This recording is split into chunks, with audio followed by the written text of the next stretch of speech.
May stress ka talaga eh. Kung ako din, mananahimik na lang ako. Dinala ko yung kibo nun eh. Kami lang sa Senado eh. Ayun nga. 24 kayo, saan ano? Pwede, mang iba pala bilang, 22.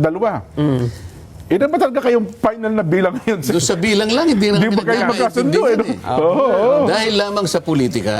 Yun, oo. Dahil lamang sa kagustuhan na ibahin ang naratibo. Oo. Ang dami. Nagkakaisa sila sa araw pa naman ng kalayaan para pabulaanan nila na ang bilang ng senador sa ating bansa ay hindi na 24. Depende po sa... Oo, meron akong nakita tama post kayo. ng isang mambabatas na nandun sa House of Representatives. Oo. Huwag na lang nating banggitin ang pangalan. Ano? Oh, di na po. Pero alam ko, chairman yata ng isang committee yun eh. Ang sabi niya, Oo. abay, ang nakasulat dun eh, of all its members. Yeah. Sabi niya, no? Ng lahat ng miyembro So may nito. binabanggit siya doon na doon ay ikinakapit yung majority. Oo. Kasi ang opisyal ng Senado, lalo na yung presidente ng Senado, Opo. at yung speaker ng House of Representatives, ito yung dalawang pinuno ng dalawang kapulungan. Ng dalawang kapulungan ng Kongreso. Sinasabi Yes kasi po. doon, the President and the Speaker of the House of Representatives shall be elected by the majority of all its respective members. Parang ganyan. So, binibigyan nila ngayon ng isang pakahulugan yung of all its members. Oo. So, sinasabi niya doon sa kanyang blog o doon sa kanyang pahayag, Sa kanyang post. Opo. sa post, Oo. hindi sinabi kang 24 dyan. Aba. Oo. Ang sinabi lang of all its members. Oo. Eh para bang hindi. Balikan po ninyo yung Section 2, Article 6 ng ating saligang batas. Ang sinasabi po dyan, ang bilang ng mga senador ng ating republika ay 24. 24. Oo. Ibig sabihin, hindi niya nabasa yun. Wala raw sinasabing Ang saligang 24 doon sa mismong kinukot niya. Wala doon, pero tingnan mo yung Section 1. Kung ilan ang senador. Magsimula ka doon. Oo. Kasi yung Section 1, the Senate, Opo. Oo. at saka yung House of Representatives. Yes po. Sa Section 2, ang senador, sabi niya, ay 24. Ayun. Karugtong pala. Bakit hindi niya nakita yun? Oo. Kasi kaya niya sinasabi yon, gusto nilang palabasin ngayon doon sa kanilang pinag-iisang konklusyon ngayon at argumento na nagsasama-sama na sila eh. Kaya kanina, minabuti kong umpisa ng aking pagsasalita sa mga kulay ng watawat. Opo. Opo. Dito eh, merong kulay pink, Opo. merong kulay berde, Oo. merong kulay pinaghalong shade ng berde at saka pink. Hindi ko maintindihan kung paano na tayo eh. Kasi nga pinipilit nila na kapag ka ang isang senador ay kamukha ni Senador Bato ay Nagtatago. nagtatago Oo. sa kadahilan ng alam na natin. Oo. At yung isa naman ay nakapiit ngayon. Nakapiit. Yes dahil po. nga siya ay sinampahan ng demandang plunder at iba pa. Ang gusto nilang palabasin at gustong ipaunawa sa ating mamamayan, yung dalawang yon, Hindi na senador. hindi nakasali. Yun, ang mabigat. Oo. Sa makatwid, hindi na 24, sabi nilang ganon, sapagkat yung isa na nakukulong, suspendido. Oo. Kasi tinitingnan nila yung Section 5 ng ating plunder law na pwede kang suspendihin ng sandigang bayan. Kapag kinasuhan ka ng Oo. plunder, yes po. So sa kanilang argumento, kapag pinaniwalaan mo, huwag niyong papansinin yung nakalagay sa Section 2 na 24 ang senador. Kasi yung isa nawawala. yung isa Tatago, naman nakapiit. Nakakulong. Oo. So sa ngayon, kanya, ang aktibong miyembro lang, 22. Dalawa. Oo. O ngayon, pag kinuwenta mo kanya yung majority, ang denominator mo, 22. Oo. Doon daw ibabase sa 22. Doon ibabase. Oo. So kung halimbawa 22 ng denominator mo, Nelson, Oo. ilan ang quorum base sa 22? The 12. 22 divided by 2 plus 1. Oh, ilan? Magiging 12 na lang. O kaya sasabihin niya, tama yung ginawa namin. Ayun. Kaya ang 12 kami kanya, May- legal kami. Oh, majority kami. May quorum. Saan ka nakakitang pangangatwira na ganyan? At ito malulungkot ka, hindi ka lang malulungkot eh. Siguro magtatanim ka ng Sama ng loob. sama ng loob. Siphayo siguro yan, Sen, ano? At siguro parang baka magkaroon ka pa ng feeling na pagka-siphayo. Oo. Mabuti nila mo, naturuan ako kahapon na huwag na ma-stress, Sen. Na-stress na nga po ako nung makalipas na araw eh. Ika-i-stress mo talaga Oo yun po, naku, dami talaga, ma-stress talaga tayo eh. Eh di mabuti na lang Lumakas po ang, ano ko eh. may mga May mga gabay tayo na. gabay na at may tagubilin na ba teka muna pagka ganyang dumarating ang ganyang pagkakataon Opo. ganito ang gawin mo. Yan, huwag ka ma-stress. Huwag kang may stress, di ba? Oo, Pero itong mga ginawa nilang ito, pwede kang may stress eh. Ay, opo, ano yan eh, stressor eh, ka nga. Bakit hindi ka may stress? Yung mga ibang nagsasalita ng ganitong klaseng argumento, mga deans ng law school eh. Opo. Hindi kaya nila naiisip na maaaring makonfuse lahat ang mga estudyante nila? Ay, yung mga law students talaga, tama Di po ba? kayo. Opo. Paano kaya ito? Alam mo, yung nag-uumpisa pa lang sa law school siguro, baka pre-law pa lang, ano? Oho. Baka hindi na tumuloy yun. Nahihirapan na, paano ang base ng pagbilang eh. Oo, di ba? Nung isang araw, wala ka rito, Nelson, dinidiscuss namin. Nakikita ko yung bilang nila sa baba. Isang full-page advertisement sa isang malapad na dyaryo. Ang title niya napakalaki. Great legal minds agree. Sabi nila, gano'n, ano? Great legal minds, opo. Oo. Pag tiningnan mo, 15 lang, at saka yung iba naman, hindi naman kilala. Nagpapakilalang mga dekano, mga deans Opo. ng mga law schools. Meron ko pa makikita ron, isang former justice ng Korte Suprema. Ako, isa nga po lagi. Bakit hindi ka mai-stress? Ipinamamarali talaga niya yung kanyang idea. Isip-isipin mo, ikaw ay naging bahagi ng pinakamataas na hukuman ng ating bansa. Taas-taas ang hukuman, opo. Oh. Pagkatapos sasamahan mo yung mga ganun, may stress ka talaga eh. Kung ako din, mananahimik na lang ako, dinala ko yung kibo nun eh. Pagka ganun ng... Nang dahil lamang sa kagustuhan nila na baguhin yung quorum. Dahil talagang mali yung ginawa eh. Alright mga kababayan, so gawa natin ng reaction video and also magbigay din tayo ng personal opinion natin dito sa naging pahayag ni Senator Marcoleta kanina dyan sa Saganang Mamamayan sa Net25 po, no. At kung gusto nyo pong panoorin yung kabuoang video at malaman nyo po, no, at maintindihan yung buong konteksto nito ay maaari po ninyong i-follow ang kanilang Facebook page, ang Net25, upang nang sa ganun ay updated po kayo, no, sa mga upcoming videos na i-upload po nila. Okay, balik tayo dito mga kababayan sa ating reaction, no, dito po sa naging panayam ni Senator Dante Marcoleta. At dito makikita mo talaga mga kababayan yung pagkadismaya niya. Actually, talagang makikita mo talagang stress din si Senator Marcoleta sa nangyayari ngayon sa Senado, kung saan talagang mismo kahit sila ay hindi na din nagkakaunawaan. 24 senador mga kababayan ay nahati na.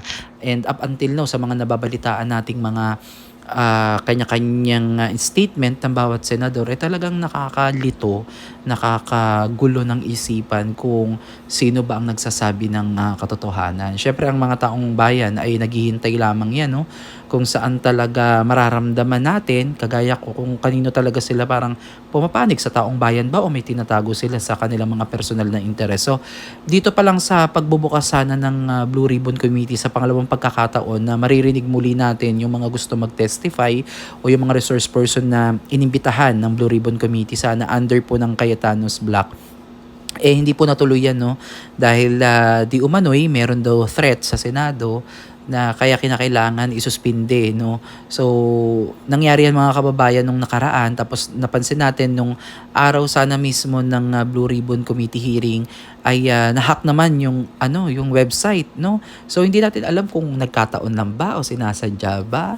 So, makikita mo talaga mga kababayan, kaya nga sinabi ni Senator Marcoleta, wag kukurap, 'di ba? Dahil gagawin ng lahat, no, mapagtakpan lamang ang mga gumawa, mga taong nasa likod nito upang mapagtakpan lamang yung mga ginawa nila. So since the beginning mga kababayan, makikita talaga natin na si Senator Dante Marcoleta talaga is very aggressive talaga, no, pagdating dito sa pag-iimbestiga ng flood control. Kaya lang nung nakaraan kasi sa kanya nagsimula yun kumbaga siya yung chairman, 'di ba, ng Blue Ribbon Committee. Then naalis siya, napalitan siya. Then itong sa pangalawang pagkakataon, si Senator Pia Cayetano naman, tas siya ata yung sa subcommittee or what, ganun ata yung pagkaka-design nung Blue Ribbon Committee. So, ito po yung nangyari mga kababayan, na imbitahan po yung 18 Marines, no? 18 ex-Marines rather, na mag-testify po ng kanilang mga nalalaman, no? Sa pag-deliver ng di umano yung malay-maletang pera, no? So, ito po ay under oath again. Kung sila ay mapag-alamanan na sila ay nagsisinungaling, ay mananagot po sila sa mata ng batas. So, kagaya po ng sinabi ni Senator Alan Peter Cayetano kanina sa kanyang live, 'di ba? So, lahat ng kaya nga dapat lahat ng gustong magsalaysay, magbigay ng salaysay, magbigay ng ebidensya, magbigay ng kanilang testaments, kahit picture, video o testamento, invited po yan, dapat i-invite yan. Tas doon sila salain nila kung talagang i-cross-examine nila kung totoo nga ba talaga yung mga sinabit na videos, lahat ng ebidensya na isasubmit nila, kung ayan ba ay peke, yan ba ay AI, yan ba ay totoo. So doon pa lang masasala na nila bakit dapat bigyan, di ba para sa akin, bigyan dapat ng pagkakataon yung mga gustong mag-testify, yung mga gustong magsalita, upang nang sa ganun ay unti-unti natin malaman, mabigyan ng kalinawanan yung nangyari nga po dito sa pondo ng bayan, which is grabe, nakasulat na talaga to sa kasaysayan ng bansa, at hindi naman tayo makakapayag na ibabao na lamang to sa limot, di ba? Kaya itong nangyayari mga kababayan sa Senado ay sinabi nga ni Senator Marcoleta ay nakaka-stress talaga, at hindi mo talaga maiiwasang ma-stress ka dahil bukod pa dyan may mga great minds kuno na pinapaboran at sinasang-oyunan, binavalidate talaga nila yung nangyaring quorum nung nakaraan dito sa dating minority na ngayon ay sinasabi na sila na yung majority, na legal at valid yung kanilang ginawang quorum. Samantalang sa kabilang banda, yung sa Cayetano Blocks ay sinasabing ito ay illegal at illegitimate. Kaya nga mga kababayan, hindi mo nga, 'di ba? Tignan niyo na lang logic na lang din. Kaya nga hindi sila makapag-elect ng Senate President kasi kulang pa rin sila sa numero. So, ang lang nila is acting Senate President. At ewan ko lang kung legit ba itong nalalaman nating impormasyon na gusto nga daw nilang pag-resignin sana itong si Senate President Alan Peter Cayetano. So, kung gusto nilang pag-resignin itong si Alan Peter Cayetano bilang SP, so ibig sabihin, kinikilala nila na Senate President pa rin talaga si Alan Peter Cayetano. So dito pala mga kababayan 'di ba? Magkakaroon talaga ng kalituhan at kaguluhan. Tayo nga na ordinaryong Pilipino, 'di ba, nalilito na how much more yung mga nag-aaral ng law, yung mga mag-aabogado. Magkakaroon sila ng kalituhan kasi hindi na nila alam kung ano bang kalahati at majority ng 24. So syempre kalahati ng 24, 12 plus 1. So dapat 30 ng majority, 'di ba? So dito pala mga kababayan, parang hindi ka na marunong magbilang, 'di ba? Kahit sinong ordinaryong tao Kasi masyado lang talagang nagiging komplikado pagdating na sa mga batas-batas, yung mga under dito na Constitution, yung mga binabasa sila na ganyan, na may mga article urbanes, 'di ba? Kaya yung taong bayan nagkakaroon ng kalituhan. Syempre kapag feeling mo, kapag ikaw yung nasa social media tsaka sa mga balita, kapag nakikipagdebate ka na tungkol sa mga saligang batas, yung mga articles, mga ganyan, binasa mo na yung Constitution, di ba parang isip mo, ay brainy naman to, kaya nga great minds daw, di umano. So, nakakalungkot lang mga kababayan dahil etong nagdaang Independence Day ay hindi mo talaga masasabi na ang Pilipinas ay tunay na malaya, Maaaring malaya tayo sa kamay ng mga banyaga, pero hindi tayo malaya sa katotohanan na ang bansa natin ay lubog sa kahirapan at talagang nilalamon tayo ng corruption, which is hindi talaga maganda para sa ating bansa, at tuluyang itong tuluyang tayong nilalamon ng bulok na sistema na hindi makakatulong kailanman sa kapakanan, o wala tayong gain dito na tayong mga ordinaryong Pilipino. Wala tayo dito, kawawa tayo dito mga kababayan, pati na din yung mga susunod na henerasyon natin na patuloy na magbabayad ng mga utang na hindi naman natin talaga napakinabangan ng husto. Kaya nga ang tanging paraan dito mga kababayan ay tayo ay talagang tumutok sa nangyayari sa ating bansa at sa kung ano ba yung ating mga napapanood, napapakinggan, ay i-verify muna natin yan ng doble, at huwag tayo basta-basta maniniwala sa kung ano yung mga nakikita at binabalita sa atin. At tayo ay magkaroon ng sariling pananaliksik at maging vigilant tayo, no, kung sino ba talaga yung mga tunay na taong gobyerno yung nagmamalasakit talaga para sa mamamayang Pilipino. So itong Cayetano Blocks at itong si Senator Dante Marcoleta ay nakikita ko talaga sa kanila at nararamdaman, no, yung kanilang pagsisigasig, pagiging agresibo na ilantad, no, yung katotohanan at malaman talaga ng taong bayan kung sino talaga yung mga big fish. Hindi lang basta big fish, yung talagang legitimate talaga na talagang sila yung naging utak kung bakit nangyari itong malawakang korupsyon na to. Kasi ang korupsyon, mga kababayan, wala talaga magandang maidudulot yan sa ating bansa. At yan talaga ang tunay na magpapalubog at magpapahiwa-hiwalay, no, ng ating mamamayang Pilipino. Kasi tayo, divided na talaga tayo. Ang dami na nating mga problema sa pagkakahati-hati natin ng opinion, ng ating prinsipyo. So nakakalungkot lang, mga kababayan, kasi at the end of the day, taong bayan pa rin, Pilipino pa rin, tayong mga ordinaryong Pilipino yung kawawa dito na pinag-aaway-away na lang tayo, no, dahil sa kanilang mga ginawa. So again, comment down below, mga kababayan, at panoorin nyo yung kabuuang video nito, upang maintindihan nyo yung buong konteksto, kasi medyo mahaba din, nasa 1 hour mahigit din yung kanilang naging talakayan. Muli, maraming salamat po at God bless po sa inyong lahat.